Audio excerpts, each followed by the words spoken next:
دیکھو کتنا خوبصورت رب کا مہمان آ گیا، دیکھو کتنی شان والا ماہ رمضان آ گیا۔ نحمده ونصلي ونسلم على رسوله الكريم۔ أعوذ بالله من الشيطان الرجيم، بسم الله الرحمن الرحيم۔ سبحان الذي يسرى بعبده ليلا من المسجد الحرام إلى المسجد الأقصى الذي باركنا حوله لنريه من آياتنا إنه هو السميع البصير۔ صدق الله مولانا العظيم۔ اللهم صل وسلم دائما أبدا على حبيبك خير الخلق كلهم۔ سورہ بنی اسرائیل شروع ہوتی ہے، اس میں 5 قسم کے معجزات کا بیان ہے اور 5 توحید کی آیات ہیں، اور نافرمانوں کو ڈرایا گیا، اور ایک شبے کا اس کے اندر جواب بھی ہے۔ شروع میں معجزہ معراج کا ذکر ہے کہ اللہ تعالیٰ نے ایک معزز محترم مکرم کائنات میں سب سے افضل اپنے بندے کو رات کے وقت مسجد حرام سے مسجد اقصیٰ تک سیر کرائی، اور آگے سورہ نجم میں آتا ہے مسجد اقصیٰ سے آگے عرش تک 7 آسمانوں کے اوپر تک جنت دوزخ کی بھی سیر کروائی۔ ایک رات کے ایک حصے میں اسی معجزے کو آپ دیکھ کر آپ کی نبوت کو مان لو اور توحید پر گامزن ہو جاؤ، نہیں تو پھر بنی اسرائیل پہلے قوم گزری ہے، وہ بھی صاحب علم تھے، نبی حضرت موسیٰ علیہ السلام ان کی طرف بھیجے گئے تھے، لیکن انہوں نے نہیں مانا، تو اللہ تعالیٰ نے بار بار ان کو اپنے دوسرے بندوں سے ذلیل اور رسوا کرایا۔ تم بھی پھر کہیں پریشان نہ ہو، کہیں مصیبت میں پھنس نہ جاؤ، ابھی سے نہ اپنے نبی کی اتباع کرو۔ ان ھذا القرآن یہدی للتی ہی اقوم۔ دوسرا معجزہ قرآن پاک ہے، یہ معجزہ بھی ہے اور ہمارے لیے رہنمائی کی چیز ہے۔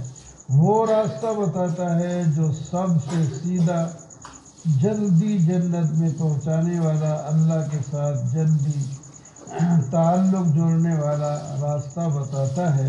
لہذا قرآن پاک کو پڑھو، سمجھو، عمل کرو، اور جس پر اترا ہے اس کی نبوت کو مانو۔ وَجَعَلْنَا اللَّيْلَ وَالنَّهَارَ۔ اللہ کی توحید کے دلائل میں سے یہ بھی ہے، رات اور دن اس نے پیدا کیے، ایک چیز لاتا ہے دوسری لے جاتا ہے، دن آیا رات گئی، رات آئی دن گیا۔ ہر انسان کا اعمال نامہ اس کے گردن میں تیار ہو رہا ہے، قیامت کے دن یہ نکال کر کہا جائے گا اقرأ کتابک کفیٰ بنفسک الیوم علیک حسیبا، پڑھو اس کو، پھر یہ تمہارا سارا کردار ہے۔ وَقَضَىٰ رَبُّكَ أَلَّا تَعْبُدُوا إِلَّا إِيَّاهُ۔ جہنم سے بچنے کے لیے اللہ تعالیٰ نے یہاں کچھ احکام دیے، ان میں سے پہلا حکم اللہ کی توحید کو ماننا، والدین کے ساتھ احسان کرنا اور ان کی خدمت کرنا، ان کے ساتھ پیار کے ساتھ رہنا، ان کے لیے دعائیں کرنا، یہ تمہارے لیے لازم ہے، اور یہ سارے کام انہوں نے تمہارے لیے کیے ہیں۔ اس کے ساتھ ساتھ اپنے دوسرے رشتہ داروں کے حقوق بھی ادا کرو، شیطان کی اتباع نہ کرنا۔ رزق کو کشادہ بھی اللہ کرتا ہے، تنگ بھی اللہ کرتا ہے، اس واسطے اپنا تعلق اللہ سے جوڑو۔ اپنی اولاد کو بھوک کے ڈر سے قتل بھی نہ کرو، زنا بھی نہ کرو، کسی کو ناحق قتل بھی نہ کرو، وعدہ جو کرو پورا کرو، یتیم کا مال بھی نہ کھایا کرو، جس چیز کا تمہیں علم نہیں اس کے اندر بحث نہ کیا کرو، زمین پہ اکڑ کے نہ چلا کرو، زمین پر اکڑ کے چلنے سے نہ زمین کا کوئی نقصان ہے، نہ تم پہاڑوں تک اپنے قد کو بڑھا سکتے ہو تو پھر کرنے کا کیا فائدہ ہے؟ وَلَقَدْ صَرَّفْنَا فِي هَذَا الْقُرْآنِ لِيَذَّكَّرُوا، اس قرآن کے اندر ہم نے بار بار مختلف انداز میں احکام بھیجے ہیں اور سنائے ہیں تاکہ لوگ نصیحت پکڑیں۔ وَإِذَا قَرَأْتَ الْقُرْآنَ، جب اس قرآن کو آپ پڑھنے لگتے ہیں تو ہم آپ کے درمیان اور بے ایمان کفار کے درمیان ایک نہ نظر آنے والا پردہ ڈال دیتے ہیں جس کی وجہ سے وہ آپ کو نقصان نہیں پہنچا سکتے۔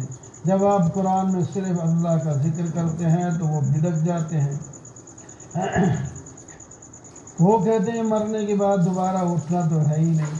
اِذَا كُنَّا عِظَامًا وَرُفَاتًا أَإِنَّا لَمَبْعُوثُونَ خَلْقًا جَدِيدًا، کیا ہڈیاں ہو جائیں گی جب وہ سیدھا پھر دوبارہ اٹھیں گے؟ فرمایا ہاں، اگر تم لوہا بن جاؤ یا پتھر بن جاؤ یا کوئی اور مخلوق تمہارے ذہن میں بڑی مضبوط لگتی ہے وہ بن جاؤ، اللہ تعالیٰ پھر بھی تمہیں دوبارہ زندہ کر کے حساب کے لیے لا کر میدان حشر میں کھڑا کر دیں گے۔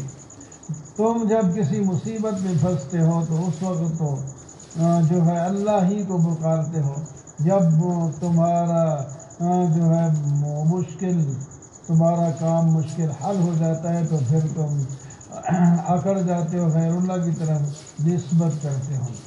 وَقُلْ لِعِبَادِي يَقُولُوا الَّتِي هِيَ أَحْسَنُ، بندوں سے کہہ دیجیے بات اچھی کیا کریں، اگر بات ایسی کی تو شیطان درمیان میں پڑھ کے تمہارے درمیان لڑائی کرا دے گا۔ وَإِذْ قُلْنَا لِلْمَلَائِكَةِ اسْجُدُوا لِآدَمَ فَسَجَدُوا، اللہ نے تمہیں کتنی عزت دی ہے، آدم علیہ السلام کو پیدا کر کے مسجود الملائکہ بنوایا، تمام معزز فرشتوں نے ان کو سجدہ کیا، جس نے سجدہ نہیں کیا اس کا نام ابلیس ہے، وہ جنوں میں سے تھا، اللہ تعالیٰ نے اس کو ہمیشہ کے لیے راندہ درگاہ کر دیا۔ وَلَقَدْ كَرَّمْنَا بَنِي آدَمَ وَحَمَلْنَاهُمْ فِي الْبَرِّ وَالْبَحْرِ، اللہ تعالیٰ نے تمہیں عزت دی ہے بنی آدم کو، جنگلوں اور دریاؤں میں تم سواریاں کرتے پھرتے ہو۔ جو لوگ دنیا میں اللہ کے دین سے اندھا بن کر کے رہیں گے وہ قیامت کے دن بھی اندھے ہوئے اور جہنم میں ڈالے جائیں گے۔ آپ صلی اللہ علیہ وسلم کو ختم کرنے کے لیے نعوذ باللہ قوم نے پورا زور لگایا، لیکن اللہ تعالیٰ نے فرمایا ہم نے آپ کو محفوظ رکھا، یہ بھی ایک معجزہ ہے۔ اقم الصلاۃ لدلوک الشمس الی غسق اللیل، نماز پانچ کا یہاں اجمالی طور پر تذکرہ ہے، نماز پڑھو سورج ڈھل جائے رات تک، اور سویرے کی نماز میں قرآن خوب پڑھا کرو، رات کو تہجد کی نماز بھی پڑھا کرو۔ آپ سے سوال کرتے ہیں روح کیا چیز ہے، آپ ان کو کہہ دیں کہ یہ تو اللہ کا ایک امر ہے، بس اس کی حقیقت تم اور کیا سمجھتے ہو، اللہ کا حکم ہو گیا۔ معجزہ مشرکین کے مطالبات کا ذکر ہے کہ اگر آپ اللہ کے نبی ہیں تو یہاں زمین میں چشمہ نکال دیں، یا یہاں باغ کھجور اور انگور کا ملا جلا جس کے درمیان میں نہر بھی چلتی ہے وہ ہو، یا آپ کے پاس سونے کا گھر ہو، یا اللہ تعالیٰ خود اور فرشتے آ کر ہمیں کہہ دیں کہ یہ ہمارا پیغمبر ہے، تو اس کے جواب میں آپ نے فرمایا سبحان ربی هل كنت الا بشرا رسولا، یہ کام تو اللہ کے ہیں، میں تو انسان ہوں، اللہ کا نبی ہوں، یہ کام میرے نہیں ہے، مجھ سے کیوں مطالبہ کرتے ہیں۔ وَلَقَدْ آتَيْنَا مُوسَىٰ 9 آیات، یہ بھی معجزہ کی آیت ہے، اللہ تعالیٰ نے موسیٰ علیہ السلام کو 9 معجزے دیے تھے، بنی اسرائیل کو دیے تھے، اور فرعون کے پاس آیا تو فرعون نے کہا میرا خیال ہے آپ پر جادو ہو گیا، تو حضرت موسیٰ علیہ السلام نے اسی انداز میں جواب دیا وَإِنِّي لَأَظُنُّكَ يَا فِرْعَوْنُ مَثْبُورًا، میرا بھی خیال ہے کہ تو اے فرعون ہلاک ہونے والا ہے۔ قُلِ ادْعُوا اللَّهَ أَوِ ادْعُوا الرَّحْمَٰنَ أَيًّمَّا تَدْعُوا، اللہ نے قرآن پاک کو حق کے ساتھ نازل کیا ہے اور حق ہی اس کے اندر ہے، آپ اس حق کو لے کر کامیاب ہو جائیں گے۔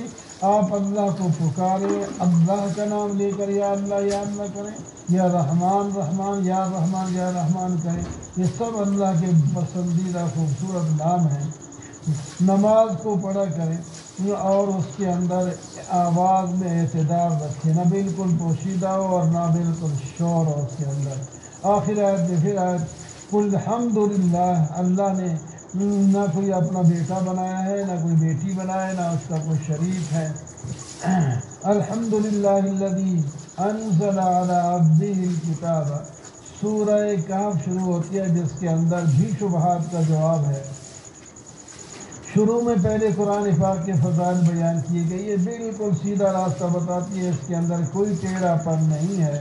اور جو لوگ اللہ کے عذاب سے ڈرتے ہیں ان کو ڈرائیں، اور جو ایمان لائیں ان کو خوشخبری دیں، ان کو اللہ تعالیٰ ایک بہترین بدلہ دیں گے۔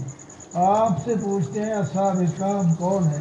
اصحاب کہف کوئی کا واقعہ کوئی ایک اچھمبا تو نہیں ہے، اور بھی اس سے بڑے بہترین اور عجیب عجیب واقعات گزر گئے۔ اگر یہی اصحاب کہف کا ہی پوچھنا ہے تو وہ چند نوجوان تھے جو ایک دہری بادشاہ کے مقابلے میں کھڑے ہو گئے اور اس کی بات کو نہ مانا اور ہٹ گئے۔ جب آپس میں وہ ایک پہاڑ کے اندر بیٹھ کر مشورہ کیا، غار میں بیٹھ کر مشورہ کیا کہ چلو ابھی سستا لیتے ہیں، ذرا سو جاتے ہیں، بعد میں دیکھیں ہم کیسے کارروائی کریں گے، تو اللہ تعالیٰ نے ان کو ایسا سلایا کہ وہ 300 سے بھی زیادہ سال تک وہ سوئے ہی رہے۔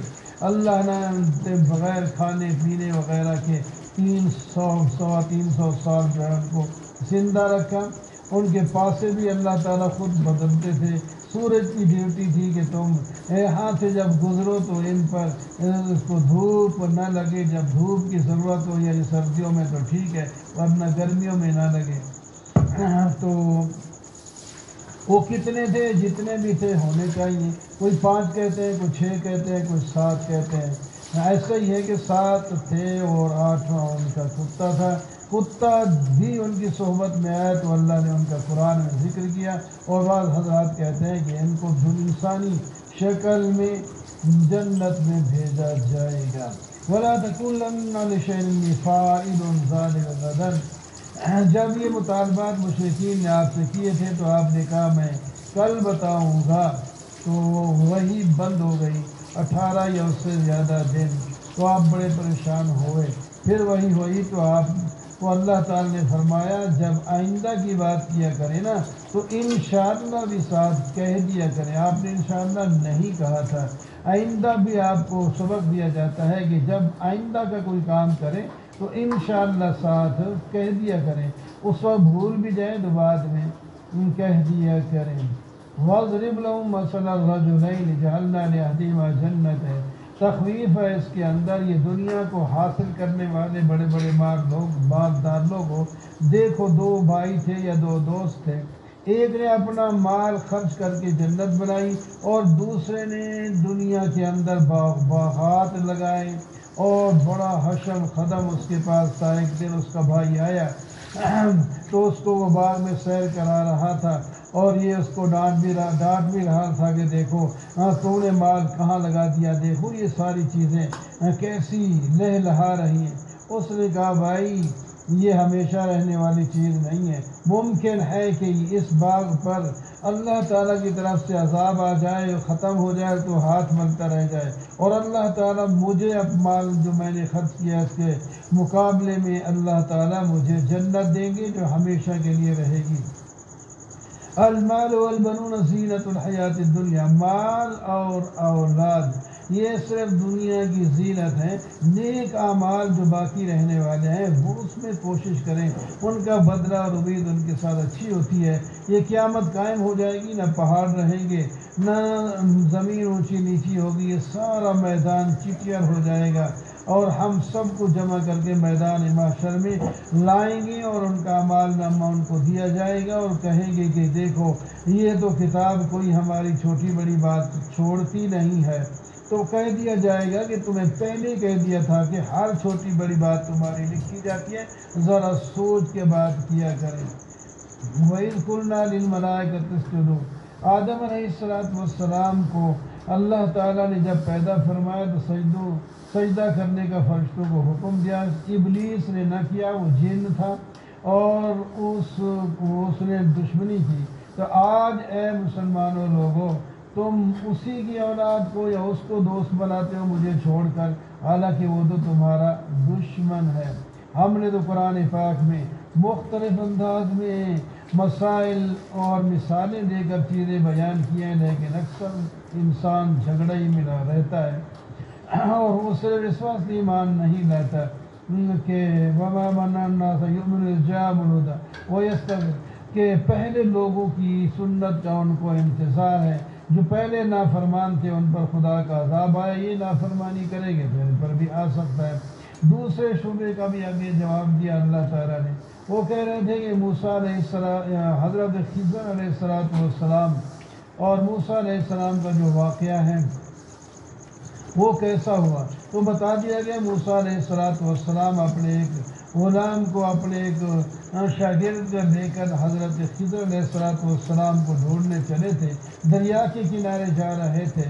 انہیں کہا گیا ایک مچھلی بھون کے ساتھ رکھ دے، جب وہ زندہ ہو کر دریا میں چھلانگ لگا دے وہیں ایک دریا میں راستہ بن جائے گا، پھر تم اسی پر چلے جانا تو آگے خضر مل جائیں گے۔